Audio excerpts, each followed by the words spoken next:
bienvenidos a una nueva edición de Hablemos de Salud.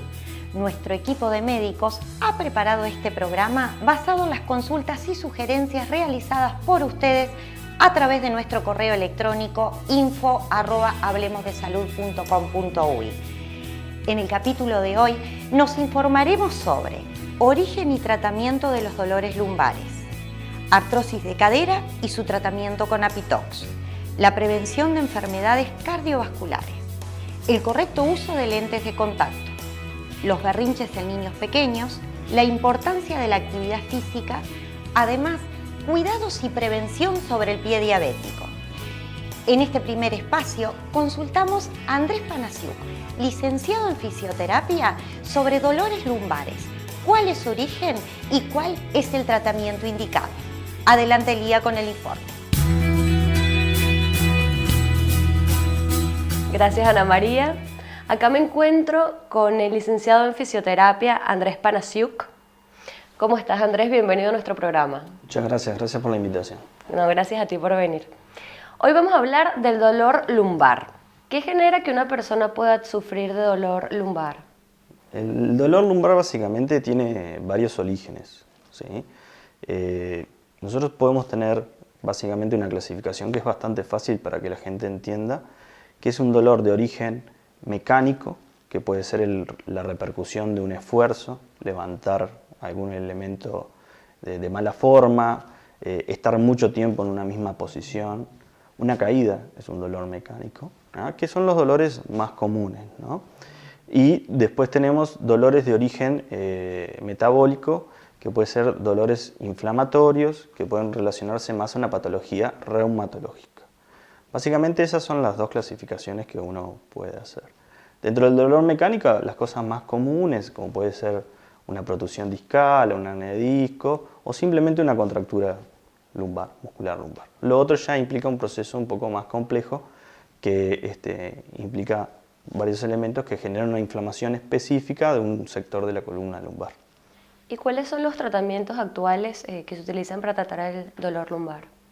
Dentro de los tratamientos actuales de lo que es la fisioterapia, digamos, existen varios mecanismos, ¿no? Yo puedo identificar tratamientos que impliquen la utilización de equipos que lo que buscan es bajar la inflamación o trabajar sobre la relajación muscular. Equipos que son bastante conocidos, como lo es el TENS, ultrasonido, láser y demás. Y después tenemos toda una serie de tratamientos que son kinésicos. ¿Qué quiere decir kinésicos? Es que apuestan a técnicas que implican el movimiento, ya sea desde ejercicios, que pueden incorporarse entre lo que se llama higiene de columna, o maniobras de manipulación.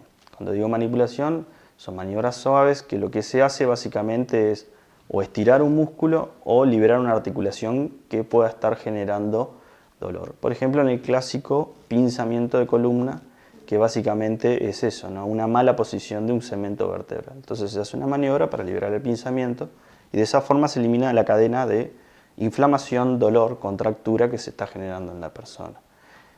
Eso más obviamente mejorarle la calidad de vida a la persona que está sufriendo dolor mediante el ejercicio físico, ¿no? Nosotros hacemos todo este tipo de elementos para salir de un proceso agudo, pero en adelante la persona se le indica la mejor forma para que vuelva a la actividad física, de forma tal de reforzar sobre todo lo que es la musculatura abdominal y los paravertebrales y demás, para prevenir también un poco que le pase algo de eso. Claro, eso era lo que te iba a preguntar, ¿cómo podemos prevenirlo? Lo más importante en la prevención del dolor lumbar es que hay que tener en cuenta que posturas de flexión al frente, e inclinarse, generan un gran aumento de la presión en la columna. Entonces lo que tenemos que buscar son elementos que eviten que haya mucha presión en la columna, en el caso de los problemas mecánicos, digamos. Entonces todo lo que es postura correcta, de agacharse, evitar repeticiones y demás, es fundamental. Lo otro un poco lo que decía era mantener una buena faja abdominal, mantener una buena contención de los músculos abdominales. Normalmente el ser humano, inevitablemente, se ha vuelto más sedentario, hace menos actividad física, pasa más tiempo sentado. Eso permite que los abdominales se debiliten, que los paravertebrales, los músculos de la espalda también se debiliten. Entonces eso te predispone a sufrir. No todas las personas por esa razón únicamente van a sufrir, pero es un factor más. Eso asociado a una mala postura te puede dar algún tipo de dolor. Y bueno, lo otro es eso, mantener una buena elasticidad muscular, también es importante. No solo fortalecer, sino que todo lo que son los grupos musculares de la zona tengan una buena elasticidad. ¿Y la elasticidad cómo se logra? Básicamente la elasticidad muscular se asocia mucho al ejercicio, a la actividad física. Esa es una forma que es para mantener. Cuando vos tenés una persona que tiene dolor, ya la elongación toma otro carácter, que es analizar mecánicamente qué músculos son los que están acortados y te están dando el problema. Y entonces se trabaja elongando esa musculatura específicamente. Los ejercicios de estiramiento... Sí, hoy en día hay una gran gama, vos podés trabajar con varios tipos, entre ellas todo lo que se llama reeducación postural, que puede ser global o analítica, que te permite elongar en un concepto básico que es que no existen músculos únicos. Por ejemplo, si yo quiero elongar un músculo posterior de muslo, porque considero que me está generando mucha presión lumbar, bueno, debo elongar ese músculo en consecuencia de otros, como son todos los músculos posteriores de la pierna, los paravertebrales de la columna, todo en conjunto. Y después tenés técnicas de stretching y demás que se pueden utilizar para elongar toda esa musculatura. Bueno, Andrés, muchísimas gracias. No, muchas gracias a ustedes por la invitación. Será hasta la próxima y seguimos con más Hablemos de Salud.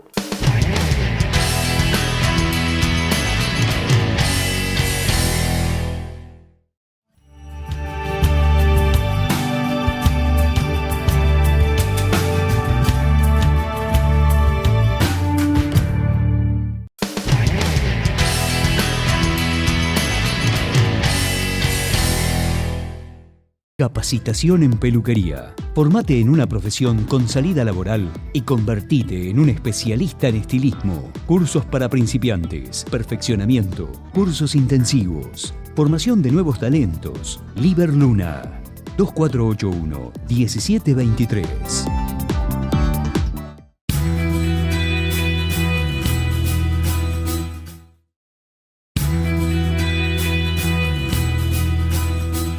Como ya es habitual, las terapias alternativas, más específicamente la apitoxina, tienen su espacio en nuestro programa junto a la doctora Marta Marciscano de Apifarma, quien nos habla en el día de hoy sobre artrosis de cadera y su tratamiento con Apitox.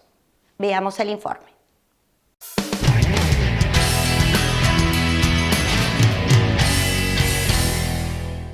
Desde la antigüedad, el veneno de las abejas ha sido utilizado por los hombres con múltiples fines terapéuticos. En Apifarma distribuimos exclusivamente el más efectivo medicamento elaborado a partir del veneno de la abeja.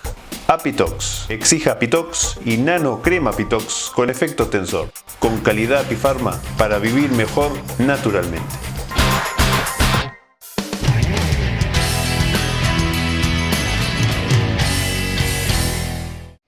Así es, Ana María. En el día de hoy vamos a hablar con la doctora Carmen sobre artrosis de cadera. ¿Qué tal, Carmen? Hola, ¿cómo estás? ¿Qué se entiende cuando hablamos de artrosis de cadera? Bueno, en este caso, lo primero que quiero decir es que la artrosis de cadera o la cadera en sí es la articulación que une la pierna con la cadera, con el hueso coxal, si diríamos. Es el fémur con el coxal. Por eso se llama, cuando hablamos de artrosis de cadera, coxartrosis. Entonces, ¿qué significa artrosis? Es el desgaste de esa articulación del cartílago que está amortiguando el movimiento al caminar, por ejemplo, nuestro, entre esos huesos de esa articulación. Eso es la artrosis de cadera, es el desgaste por alguna causa de ese disco.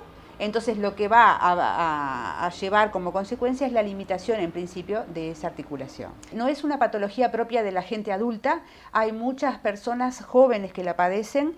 En general se piensa que la frecuencia es mayor en uno o en otro, pero es igual, tanto en hombres como en mujeres. Ahora, personalmente en el consultorio se ven muchísimas más mujeres que hombres que padecen de artrosis de cadera. Y ahí se vincula mucho la obesidad. El sobrepeso es una de las causas más importantes de que se provoque la artrosis de cadera en las personas jóvenes, sobre todo, ¿no? Doctora, ¿cuáles son los síntomas más frecuentes? como es una articulación muy móvil y es la que nos permite caminar, subir escaleras, el síntoma es ese. Empieza muchas veces con un dolor que no es leve al principio, no es muy fuerte, pero empezamos a tener limitaciones, sobre todo al caminar, nos duele. Y un lugar típico de dolor que provoca la artrosis de cadera es la ingle. En principio es unilateral, o sea, es una cadera o la otra, pero al poco tiempo son las dos que empiezan a sufrir. El diagnóstico de esto se hace radiológicamente. Se saca una placa de pelvis y se hace enseguida el diagnóstico. Y en ese caso, bueno, hay factores que lo favorecen, ¿no? La aparición antes o después. Las personas adultas grandes, por arriba de los 60 años, es muy común que tengan estos desgastes por el paso del tiempo. Cuando se trata de personas más jóvenes, bueno, ahí importa, como dije hace un ratito, la obesidad, la sobrecarga que tiene esa articulación según el trabajo que tengan. No es lo mismo una persona que pasa todo el día sentada que una que camina o que tiene ese tipo de trabajos así. ¿Y cómo se trata la artrosis de cadera? Bueno, en este caso va a depender mucho del momento en que se descubra o que nosotros accedamos a esta patología. Podemos hablar de tratamiento médico y en este caso con el Apitox tenemos muy buenos resultados. El tratamiento con Apitox va a depender mucho de la persona, de la edad que tenga y de la actividad que tenga también. Se pueden utilizar la pitoxina en forma de crema, el Apitox por vía oral. También hay inyectables que se pueden utilizar en el caso, dependiendo mucho del grado de artrosis que tenga el paciente. Pero todo eso tiene que estar muy bien controlado médicamente o en el consultorio porque es un tratamiento global con todas las formas o las vías de administración del Apitox que hay que llevarlo poco a poco y personalizado, diríamos, de cada paciente. No hay que dejar de mencionar que esta patología muchas veces lleva a la cirugía. El tratamiento óptimo, diríamos, es la prótesis, es el cambio de la cadera, ¿no? Pero yo siempre le digo a mis pacientes que utilizando Apitox, previo incluso a la cirugía, se llega de una manera mucho más preparado para esa cirugía que si no hicieran este tratamiento, justamente por el efecto antiinflamatorio potente que tiene la apitoxina. Muchas gracias, Carmen, por recibirnos e introducirnos al mundo de la apiterapia. No, por favor, a las órdenes.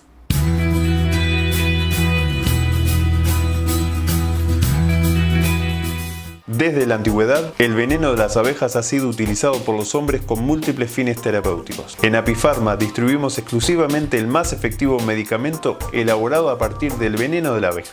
Apitox, Exija Apitox y Nano Crema Apitox con efecto tensor. Con calidad Apifarma para vivir mejor naturalmente.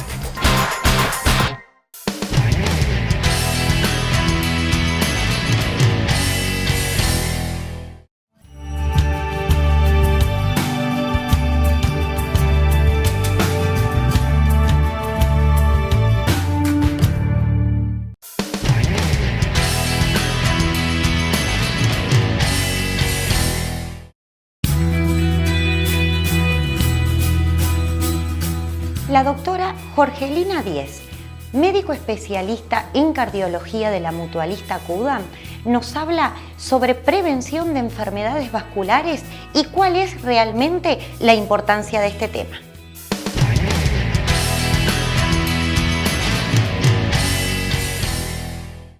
Este espacio es presentado por Cudam. Cudam, crecer en salud.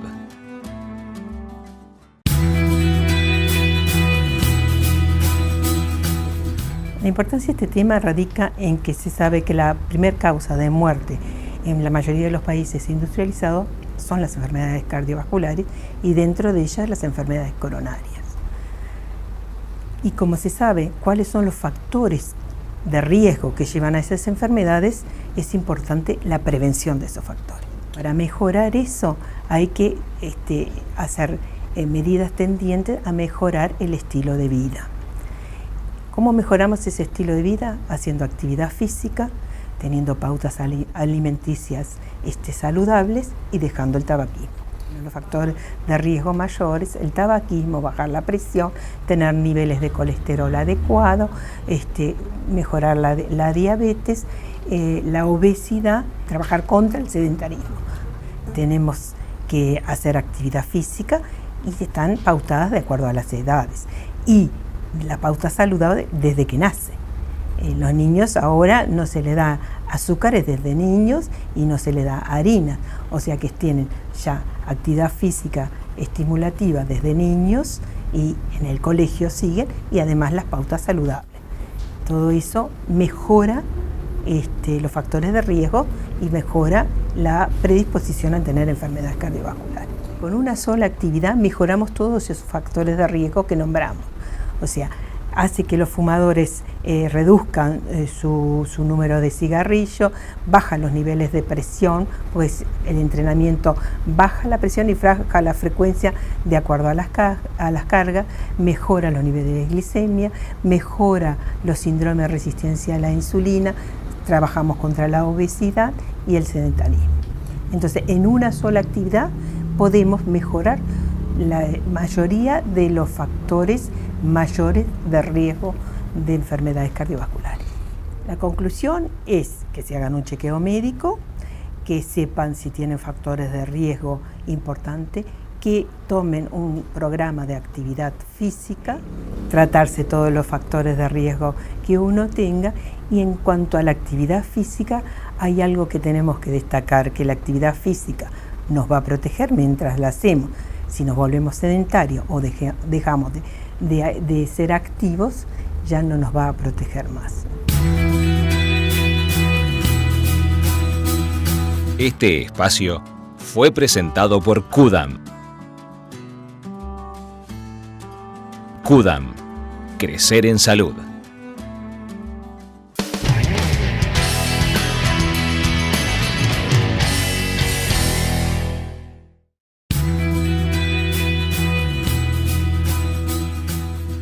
Georgina Paniza, directora de Óptica Bella Vista, nos informa en el día de hoy sobre el correcto uso de lentes de contacto, cuáles son sus ventajas y a partir desde cuándo los podemos utilizar.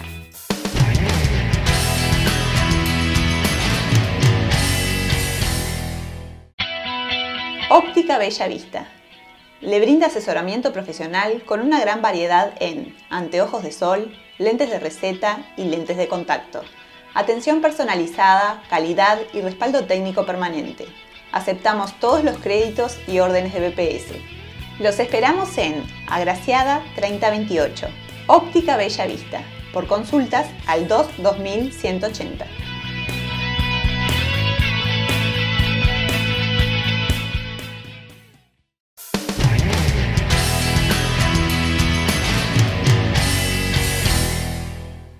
Hoy nos encontramos con Georgina Paniza, directora de la Óptica Bella Vista. Ella nos va a hablar sobre los lentes de contacto.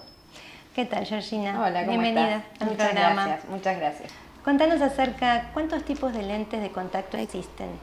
Bien, podríamos englobar a los lentes de contacto dentro de dos categorías. Por un lado las blandas, por otro lado las rígidas. Las lentes rígidas son hechas con materiales polímeros, mejor dicho, de plásticos, que no se hidratan, por eso son rígidas. Dentro de lo rígido también tenemos como una subdivisión que podrían ser las duras y las permeables a los gases. Las permeables a los gases en mayor o menor medida dejan pasar oxígeno a la córnea dependiendo de su material. Por lo general, por eso mismo son lentes de diámetro pequeño, inferior al diámetro corneal, para que en las zonas libres donde no se tiene el lente se transmita oxígeno.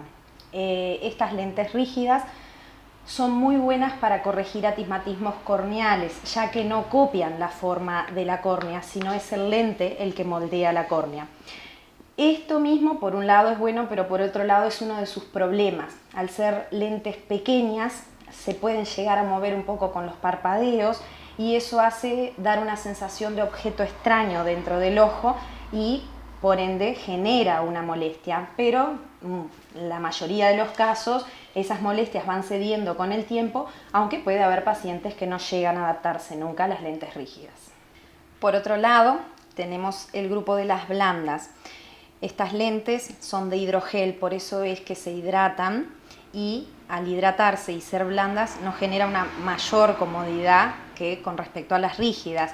También el diámetro corneal, el diámetro de la lente, supera lo que es el diámetro corneal, por ende no se mueven con el parpadeo y dan una sensación mayor de comodidad, no de sensación de un cuerpo extraño, prácticamente no se percibe ninguna molestia en el ojo. Dentro de las lentes blandas también tenemos de usos prolongados o lentes descartables, que dentro de las descartables varía de diarias, quincenales a mensuales. Georgina, ¿qué ventajas tiene el usar lentes de contacto? Bueno, una de las mayores ventajas es que al no tener un marco que nos moleste, tenemos una visión completa, periférica, no hay nada que nos estorbe en nuestro campo visual. A su vez, como la lente se desplaza junto con el movimiento del ojo, eso no genera ninguna aberración periférica.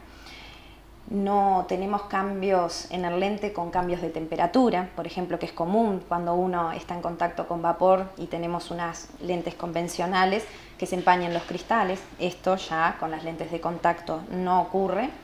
Otra de las ventajas ópticas que también tenemos al usar las lentes de contacto es cuando se tiene mucha diferencia de graduación de un ojo al otro, que en esto se llama anisometropía. Con una lente convencional, una persona no toleraría más de 3 dioptrías de diferencia, o sea, de 3 dioptrías en adelante ya tendríamos una visión incómoda, doble. Con los lentes de contacto no hay ningún problema, o sea, se pueden poner graduaciones muy distintas de un ojo con el otro o inclusive en un ojo solo y esto no generaría ninguna incomodidad. También tenemos las ventajas estéticas, que no es un menor detalle, son muy importantes. Y más que nada los casos más usados son cuando la persona tiene una graduación elevada, por ende el lente de contacto disimula la graduación, a diferencia de un lente convencional en el cual se nota el espesor del cristal. También otra ventaja estética puede ser simplemente querer cambiar el color de los ojos o defectos que podemos tener en el iris o en la pupila, o sea que se convierte en un detalle estético importante. Sin duda, otra de las grandes ventajas son las deportivas, por ejemplo, sobre todo en deportes de contacto o de movimientos bruscos, que no necesariamente tienen por qué ser profesionales, simplemente, por ejemplo, un hombre que quiera jugar al fútbol. Una lente convencional, ya con la transpiración, aparte del daño que nos puede hacer un golpe brusco, se podría correr por la nariz. Con las lentes de contactos es como que no tuviéramos ningún problema, un ojo totalmente natural. ¿A partir de qué edad se puede empezar a usar lentes de contacto? Bueno, de los 0 a 5 años se pueden usar lentes de contacto, pero no es muy común. Se usan más bien para resolver determinadas enfermedades congénitas, como puede ser catarata congénita que pueden llegar a tener los bebés.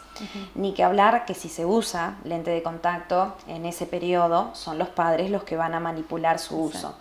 A partir de los 6 años, hoy en día los niños no tienen problema, aprenden muy rápido, se adaptan bien.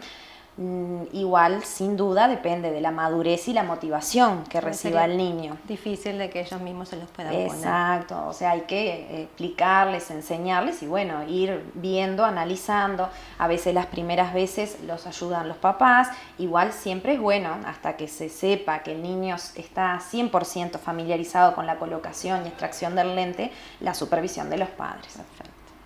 Y para cerrar este informe, ¿qué tipos de diseño hay de lentes de contacto? Bueno, hay varios diseños, todo va a depender de la metropía de la persona. Por ejemplo, para miopías o hipermetropías vamos a usar lentes de contacto solamente esféricas. Para pacientes con astigmatismos vamos a usar más bien lentes tóricas. Después también se puede con lentes de contacto usar bifocales o multifocales, que esto sería ideal para los pacientes presbitas, o sea que ya empiezan a tener el problema de ver de cerca. Y como habríamos dicho hoy, simplemente por estética, ya sea por defectos en el ojo o por simplemente querer cambiar el lente, el color de mis ojos. Bueno, muchas gracias Georgina por este informe. No, gracias a ustedes por invitarnos, fue un placer. Y ahora continuamos con más, hablemos de salud.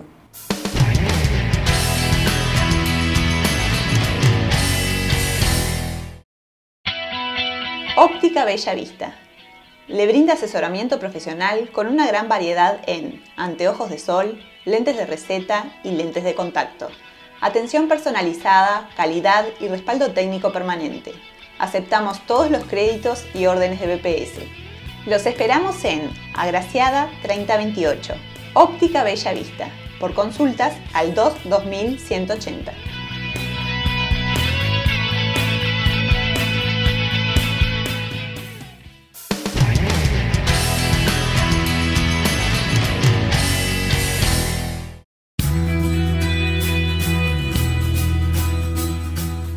Está comprobado que la actividad física desempeña un rol fundamental en la prevención de enfermedades.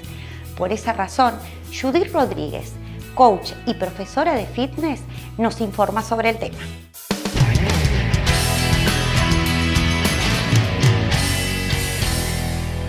Gracias, Ana María. Nuevamente nos visita Judith Rodríguez, coach, para hablar sobre actividad física. Bienvenida, Judith. Muchas gracias. Judith, antes de comenzar a hablar de actividad física, ¿cómo podemos definir calidad de vida? Calidad de vida es la sumatoria de varios aspectos, ¿no? Actividad física adecuada al individuo, una dieta también saludable y adecuada a la persona y bienestar emocional por sobre todas las cosas. ¿Qué importancia tiene la actividad física en el día a día de una persona? Desde mi formación, muchísima importancia. La actividad física es fundamental para preservar tu salud, pero también para mantenerte emocionalmente en una situación de bienestar. La actividad física previene un montón de enfermedades no transmisibles. Hay una pandemia actualmente a nivel mundial por sobrepeso y la obesidad. También hay un montón de situaciones indeseables que se generan por el exceso de peso. Y la actividad física es uno de los pilares para defendernos de todo eso. Más allá de lo que logres con tu cuerpo, la actividad física te genera la posibilidad de desarrollar tu autoconfianza, darte cuenta de todo lo que podés lograr con tu cuerpo, vincularte con tu cuerpo de otra manera. Muchas veces nosotros manejamos el cuerpo y la mente y la espiritualidad de una persona como cosas totalmente independientes y están absolutamente interrelacionados. Yo creo que cualquiera sea de esos tres aspectos, tu cuerpo, tu mente o tu espíritu, que vos toques de alguna manera, generás cambios en todo lo demás. Si vos lográs a nivel físico determinados resultados, van a tener efectos esos resultados no solamente en tu estética, en tu composición corporal, sino también en tu emocionalidad y en tu espíritu. La autoconfianza que te puede generar, el sentirte capaz de hacer lo que quieras respecto a tu cuerpo y el vincularte contigo de otra manera, disfrutar de tu propio cuerpo y relacionarte con otras personas a través de la actividad física, creo que es algo absolutamente enriquecedor. Bien. Judith, ¿y cómo vincularías vos el coach con la actividad física? ¿Cómo sería la actividad? Un coach no tiene por qué tener una especificidad. En este caso, yo la tengo porque me desarrollé primero dentro de la actividad física y después como coach. El coaching a mí me permitió encontrar nuevas estrategias para motivar a las personas a hacer actividad física, la que sea, la que disfrutes, la que encontremos que es la ideal para ti. Pero el inspirar a la gente no lo vas a hacer nunca mostrando cómo se hace un ejercicio. Lo haces detectando en las personas qué es lo que está buscando a través de hacer una clase de gimnasia. ¿Sí? Nunca es el ejercicio por sí solo. Entonces, el coaching te permite tener una visión mucho más allá del ejercicio físico en sí. Bien. Judith, si tuviéramos que dejar de lado un poco la parte de coach, ¿no? Y hablar solamente de actividad física, ¿cuál es el ejercicio que vos decís, este ejercicio es fundamental para que una persona lo haga día a día, o por lo menos con mayor frecuencia durante la semana? Bien, mira, no lo digo yo, lo dice la Organización Mundial de la Salud, y hay que hacer un mínimo de unos 150 minutos semanales de actividad aeróbica para mantenerse en condiciones saludables. Ahora bien, si vos me preguntás el ideal, la actividad aeróbica combinada con la actividad anaeróbica, ahí realmente tenemos cambios sustanciales. La actividad aeróbica te trae un montón de beneficios. Mejora tu sistema cardiorrespiratorio, tu sistema cardiovascular, mejora el porcentaje de grasa que lo hace descender, te permite liberar endorfinas y además de eso mejora todo tu sistema endocrino que de alguna manera está gobernando todo nuestro metabolismo. Es esencial hacer actividad aeróbica. ¿Qué es aeróbico? Es caminar, andar en bicicleta, bailar.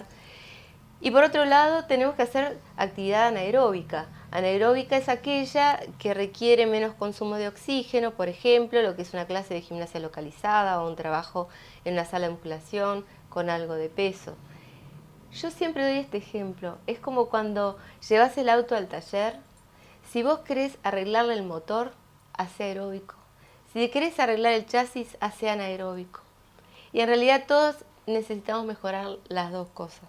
Entonces, creo que lo ideal es una buena combinación de ejercicio aeróbico y localizado para no solamente mantener un buen estilo de vida, sino mejorar el que tenés actualmente. En tu experiencia como instructora de fitness, ¿cómo motivás a una persona que no es asidua y no le gusta la actividad física dentro de un gimnasio? La gente que no disfruta de la actividad física dentro de un gimnasio es porque o no tiene la experiencia en general, ¿verdad? O la experiencia que tuvo no fue positiva. Entonces ahí surgen creencias como que no puedo, o muchas veces escuchás todas van para un lado y yo voy para el otro, no puedo coordinar, no me va a salir, no me gusta porque no es lo mío. Yo lo que trato de hacer es que sea accesible, que quien sea que esté parado frente a mí cuando estoy dando una clase pueda seguirme. El desafío no está en hacer coreografías complejas, sino la gimnasia tiene que estar adaptada a los alumnos que tenés enfrente en ese momento. Y fundamentalmente con la finalidad que, aunque no esté explícita, es que mejore la vida cotidiana. Todo lo que haces en una clase de gimnasia, en la medida que esté bien planificada, son cosas que te van a facilitar la vida cotidiana después. En realidad hay la tendencia actualmente nos lleva hacia lo que es el entrenamiento funcional y es mejorar la funcionalidad de las personas. Lo que intento es que cualquiera lo pueda hacer, que cuando te empiece a salir te empiece a gustar y que además lo hagas en un ambiente en donde te sientas bienvenido, a gusto y que lo normal es que de entrada no te salga mucho. Bien. Ese es el enfoque. Judith, contame un poco con la experiencia tuya dentro de tu gimnasio. ¿Perdimos un poco el tabú ese de que el hombre hace musculación y la mujer hace clase de aeróbica y no nos mezclamos un poco en eso? ¿Sabes que no? En general, el hombre es mucho más inhibido que las mujeres. Es difícil que un varón se anime a meterse en una clase. Los hay, por suerte, porque en realidad son absolutamente complementarias. La actividad en la sala de musculación, en donde desarrollas la fuerza, es sumamente importante para hombres y para mujeres. Pero el desarrollo de la flexibilidad, de la coordinación y de un montón de otras aptitudes de la resistencia que trabajás dentro de una clase de gimnasia, no es tan sencillo manejarla en la sala de musculación. Entonces lo ideal sería que ambos hiciéramos las dos cosas, pero a los varones les cuesta largarse un poquito más. Les cuesta un poco más. Perfecto, Judith. Muchas gracias nuevamente. Gracias a ti. Y nosotros continuamos con más Hablemos de Salud.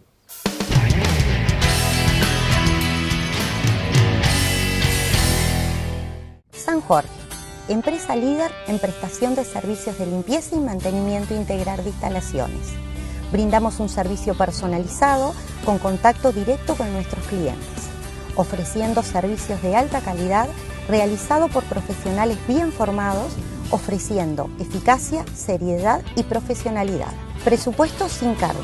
San Jorge, calidad y servicio a sus órdenes.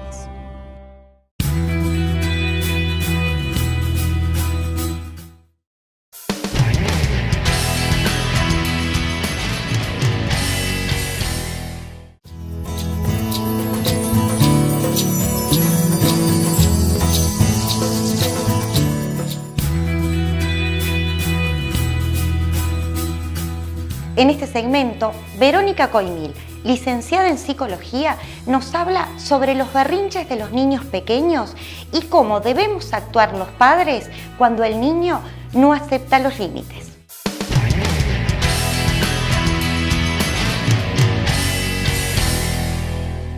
Así es, Ana María. El tema de hoy que vamos a tratar con la psicóloga Verónica Coimil son los berrinches.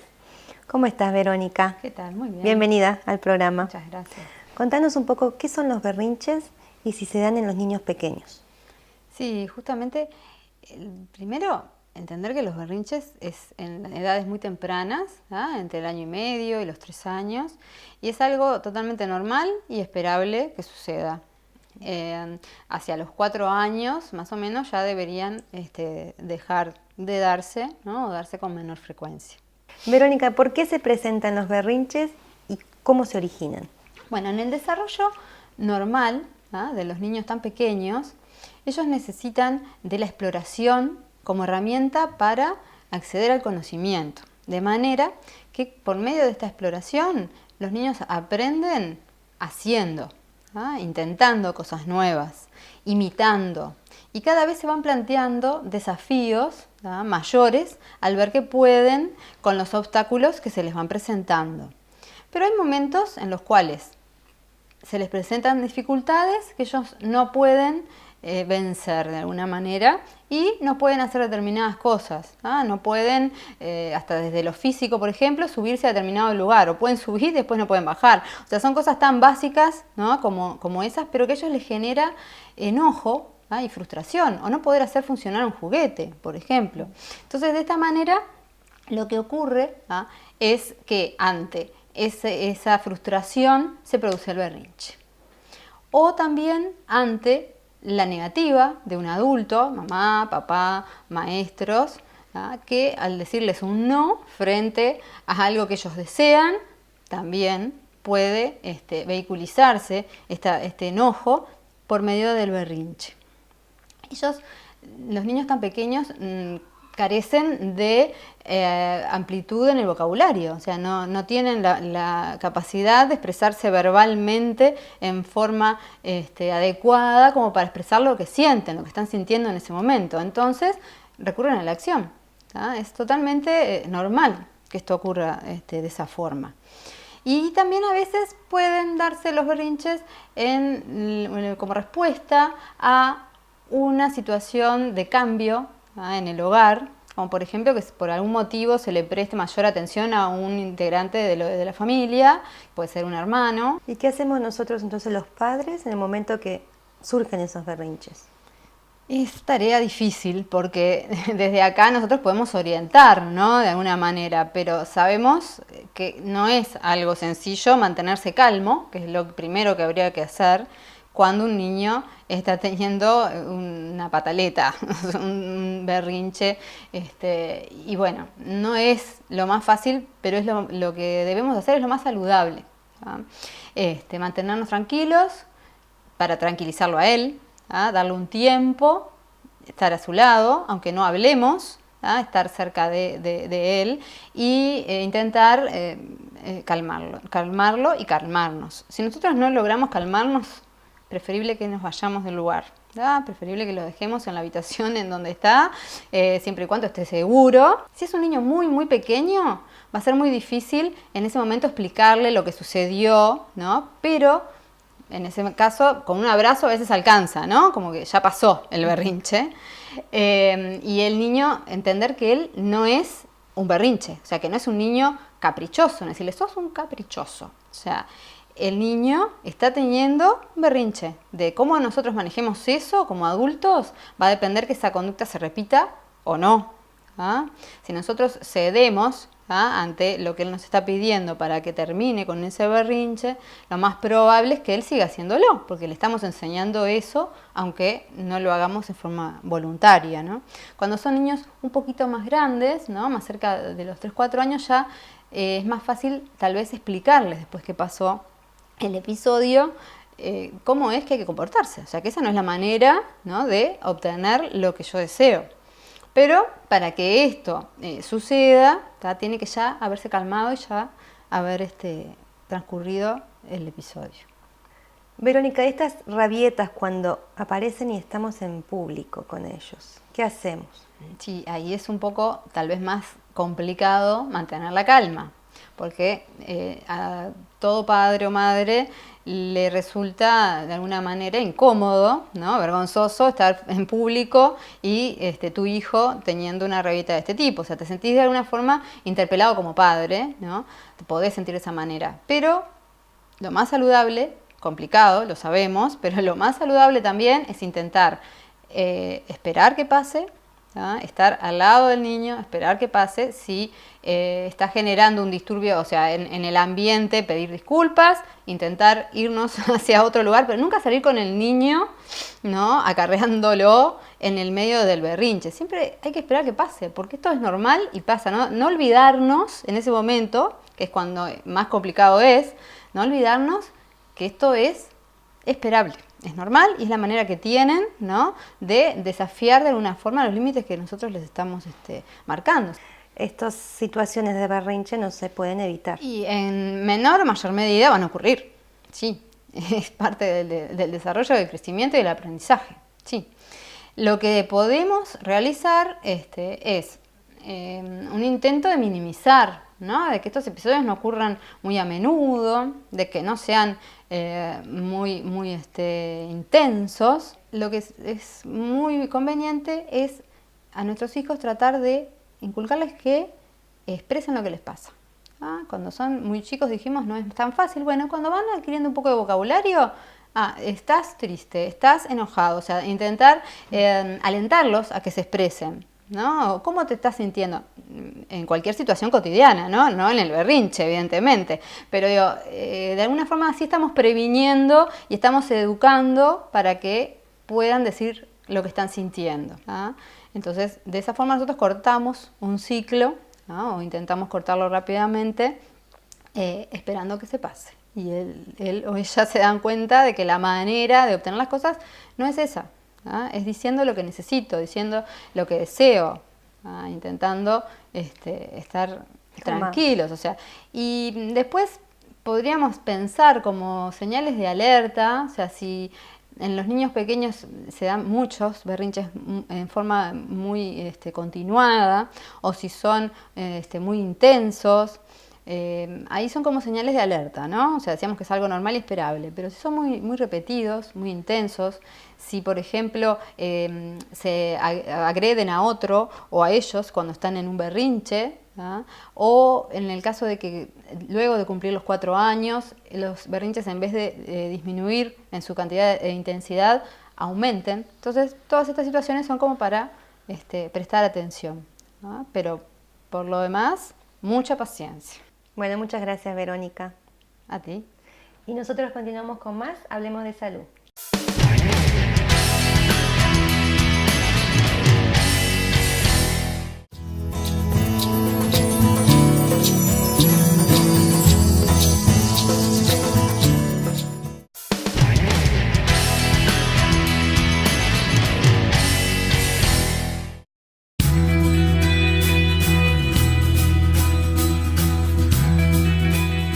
En ediciones anteriores nos hemos informado sobre qué es la diabetes y la importancia que tiene el adecuado control en esta patología.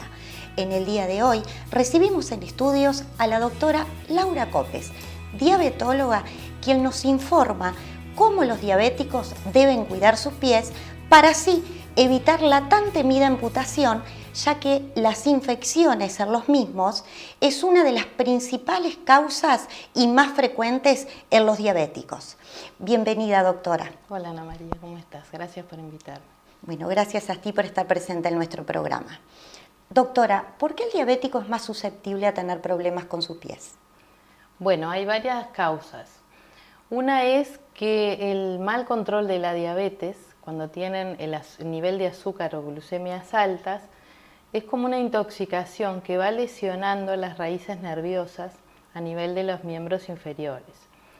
Las raíces nerviosas son como cables y el azúcar alta lo que hace es como sacar esa cobertura que tiene el cable, y por eso puede dar dolores urentes como quemazón o puede dar dormidera en los pies. Se pierde entonces la conexión del pie con el cerebro, ¿verdad? Y eso produce que se hagan lesiones a nivel de la planta del pie y no se den cuenta porque no sienten. Eso por un lado. Por otro lado, hay causas vasculares. Es más frecuente en el diabético que haya obstrucción a nivel de las arterias con menor flujo sanguíneo, y esas dos cosas predisponen a que, si se produce una lesión, tarde más en cicatrizar y lo predispone también a la infección. ¿Y qué debe hacer un diabético para cuidar sus pies? Bueno, algo tan sencillo como mirar los pies todos los días. Es decir, el diabético no puede confiar en sus pies. Como les explicaba, se perdió la comunicación entre los pies y el cerebro. Cuando esas raíces nerviosas están sanas, si un calzado me aprieta, yo voy a sentir dolor. Eso no pasa a veces en la diabetes, entonces no podemos confiar en nuestros pies. Luego de ducharse tiene que hacer lo que yo les digo a mis pacientes, el ritual de los pies. Mirarlos, mirar la planta del pie, buscando ¿qué? Buscando si no hay alguna herida, buscando si no hay una zona roja. Una zona roja puede estar indicando que un calzado me está apretando. Y si yo camino mucho con ese calzado puede producir una herida. Pueden aparecer ampollas o hematomas, todo por contacto del calzado. A veces también marcas, por ejemplo, las medias con costuras gruesas. Si lo asociamos a un calzado que es muy apretado, puede dejarnos marcas que también, si caminamos mucho, nos puede lastimar. Entonces, mirar bien los pies, examinarlos bien luego de la ducha, secar bien entre los dedos. Eso parece que es algo obvio, pero tiene que tener una toallita propia para sus pies de felpa fina y secar uno por uno entre los dedos, porque si no, se mantiene la humedad, la piel se macera y es una puerta de entrada de infecciones y también de heridas, porque la piel macerada tiende a abrirse. Y lo otro muy importante, además de mirarse los pies todos los días, es usar calzado adecuado. Y calzado adecuado es aquel de punta ancha, de capellada alta, para que el pie no quede muy comprimido hacia abajo. Hay zapatos que son de capellada muy bajita. Hay que comprarse el calzado al final del día, cuando el pie está más hinchado. Comprárselo usando las medias que va a usar, porque a veces se compran usando medias finas y luego usan una media gruesa deportiva de invierno y el pie queda más apretado. Y lo otro, no importa el número, es decir, yo si calcé siempre 38, no tengo por qué comprarme un 38, hay que probarlo y tratar de que sobre 1 centímetro en la punta. O sea, que le quede un poco más holgado. Quizás sea un número o 2 superior al que usaba siempre, no importa, pero es un número pero que tiene que quedar holgado. Generalmente el mejor calzado es con velcro o con cordones, porque eso puede adaptar. Si el pie se hincha, podemos cambiar el ancho del calzado. Y lo otro muy importante es que no tenga costuras internas o bordes que pueden lesionarlo. El calzado es fundamental y hay personas que por sus deformidades o por determinados problemas a veces se tienen que hacer un calzado a medida. El mejor calzado para el diabético es un calzado deportivo. Yo siempre les aconsejo en principio que no sean todos de cuero, sino que sean la tela como rejilla que le respira mejor el pie y también pueden variar un poco de acuerdo a las deformidades que puede tener el pie. Lo otro importante es las medias que sean de algodón o de lana, no medias con licra, porque la licra tiende a mantener el pie con mayor transpiración y mayor humedad. Luego del lavado y secado y examinar bien el pie, tienen que saber que no deben usar bolsa de agua caliente en la cama. ¿Por qué? Porque al tener disminuida la sensibilidad, muchas veces sucede que dormidos apoyan el pie en la bolsa que está muy caliente y se queman. Hasta tal punto llega esa falta de sensibilidad que en la playa, caminando descalzos por la arena, a veces pueden salir y tener quemaduras de primer y segundo grado, porque sienten menos. Las anécdotas de las cosas que se encuentran en el zapato del diabético y no se dan cuenta, a veces son muy graciosas, ¿verdad? Es muy importante examinar el pie. O sea que prácticamente como que pierden toda la sensibilidad. Pierden sensibilidad, en mayor o menor grado. Y una cosa muy importante, a veces me dicen, no, a mí no me duele nada, no nos da garantías, ¿verdad? A veces no tienen ningún síntoma, no tienen la dormidera, no tienen el dolor tipo quemazón y sin embargo tienen afectadas las raíces nerviosas. Entonces, siempre mirar el pie, usar calzado adecuado y revisar el calzado antes de ponérselo. Y en cuanto a la estética de pie, doctora, o sea, comúnmente se sabe que el diabético tiene que ir a un podólogo, o sea, que se le aconseja eso antes que arreglarse él mismo sus propios pies. Claro. A veces se suman cosas. Primero, cuando se cortan ellos las uñas, les aconsejamos que sean rectas. No hacer la uña curva con un alicate porque es una causa muy frecuente de heridas, se cortan en los bordes. Obviamente que a veces con los años que vemos menos o que estamos un poco gorditos y nos dificulta agacharnos, es conveniente que lo haga una podóloga, ¿verdad? Que esté especializada en diabéticos. El corte de uñas es un tema muy importante para que el diabético concurra a la podóloga. Y además la podóloga aprovecha además para educarlo en los cuidados, fijarse en el calzado. Digo, y eso es muy importante, la educación es muy importante. Doctora, usted hablaba sobre que es importante que el diabético controle mucho lo que es la humedad en sus pies, ¿tá? Que no debe existir prácticamente. En el caso de hidratarse, ¿pueden usar cremas? Sí, por supuesto, deben usar. No aconsejamos, por ejemplo, baños de inmersión, que a veces es muy frecuente, con algunas sustancias tipo jabonosas, porque eso macera mucho la piel. Y a veces hay algunas cosas de esas que incluso resecan la piel. Pero ya la piel del diabético, por esa afectación de las raíces nerviosas, tiene menos transpiración, entonces se reseca. Por eso es que tienen que usar cremas hidratantes, simplemente. Una crema que hidrate los talones, la planta del pie, el dorso, no entre los dedos, ¿sí? Y eso ayuda porque cuando la piel está seca y se produce una herida tiende a abrirse más. Entonces, al mantenerla más elástica también es algo que colabora para disminuir la importancia de una herida si es que la padece. ¿Cómo tratan las heridas o las ulceraciones en el caso del pie diabético? Bueno, en primera instancia es nada más que lavado con suero, secado y gasa. Tratamos de usar la menor cantidad de productos posibles, de cremas, de ungüentos. A veces el cirujano que está en el equipo puede indicar alguna crema especial, pero en principio es lavado con agua, jabón, secado y una gasa plana. No pegarse leucos o cintas o curitas en los dedos.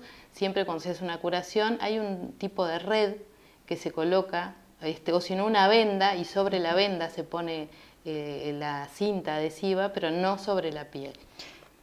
¿Por qué razón es eso? Porque se puede lesionar.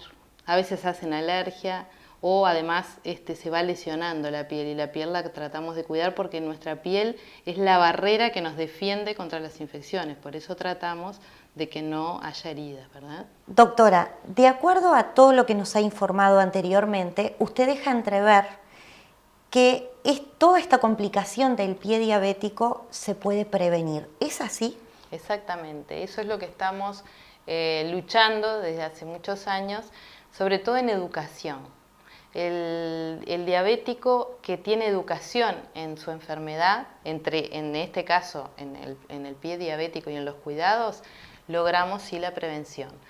Todo problema de un pie diabético empieza con una herida. Entonces nosotros le enseñamos cómo prevenir las heridas y en caso de tenerlas consultar precozmente. ¿Cómo prevenimos las heridas? Redondeando un poco los cuidados, usando un calzado adecuado, mirando los pies todos los días, teniendo un buen control de la diabetes, porque eso agrava la infección y la infección agrava la diabetes, ¿sí? Y concurriendo periódicamente a un podólogo.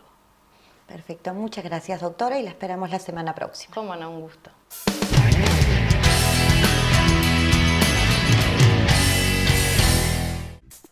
Todo para el hogar lo encontrás en Concept Design.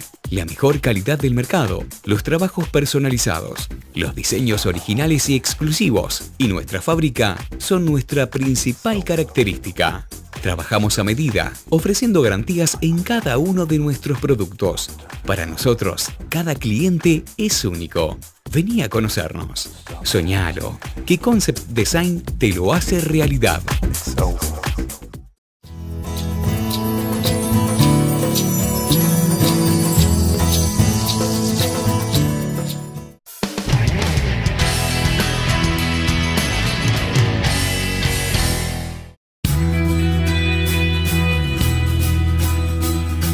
Y así, de esta manera, hemos llegado al final de nuestro programa. Antes de irme, quiero agradecer a mis compañeros por su colaboración. A Liber Luna, que cuida mi cabello para que siempre esté sano y saludable. A Nano Crema Pitox, que mantiene mi piel tersa, hidratada y libre de arrugas. Y a ustedes, por supuesto, por semana a semana abrirnos las puertas de su casa. Recuerde, su salud es lo más importante. Hablemos de salud. Los esperamos la próxima semana.